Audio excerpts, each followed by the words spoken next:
นะทุกคนสื่อวัดอันเลือกจริงเหรอ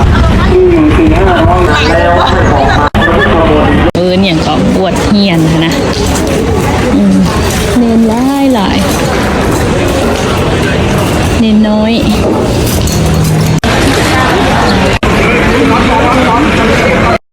หลาย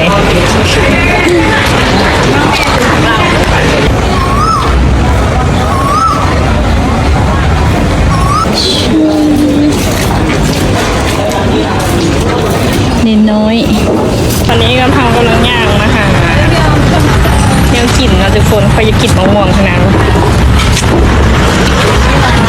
เมารถนั่งอยู่หลังรถก็ยังเมารถคิดเบิ้งเพราะแถวนี้มีฮานลาบทุกคนรับก้อยซอยจุนี่จะสเต็ปอยู่ได้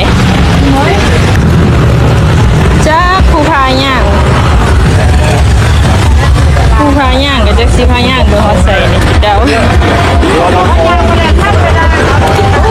จะใส่งามใช่เป็นใจเป็นสวยมากแบบสุดให้เศร้านะเดา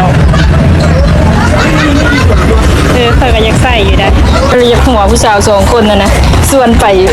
กระทรวงกลาโหมไปไหมเพื่อนบอกหารกันเพื่อนบอกโอ้จักกันได้เลยมาส่วนดูไปแต่ว่าเขาสวยมากนะเขาใส่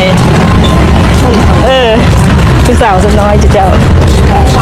เพิ่นมาแล้วเพิ่นใส่ชุดไทยมาแล้ววัดเป็นเอาบิดก่อนเราวัดอรุณ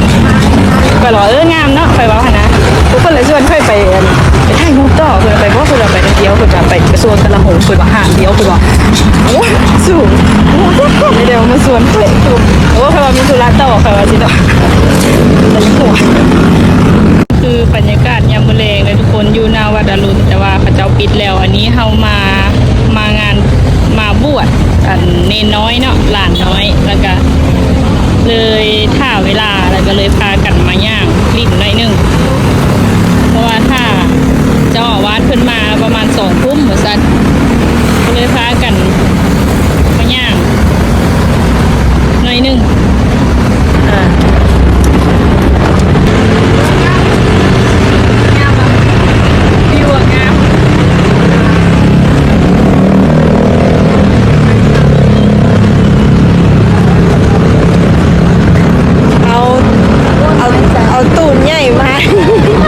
ผู้ใดก็ว่าเสร็จไปก้นเฮาให้เคินมาให้หน่อยไม่ได้เข้ามาไปยืนไม่ได้เข้าไปในเจ้าได้ยืนแต่อยู่ข้างนอก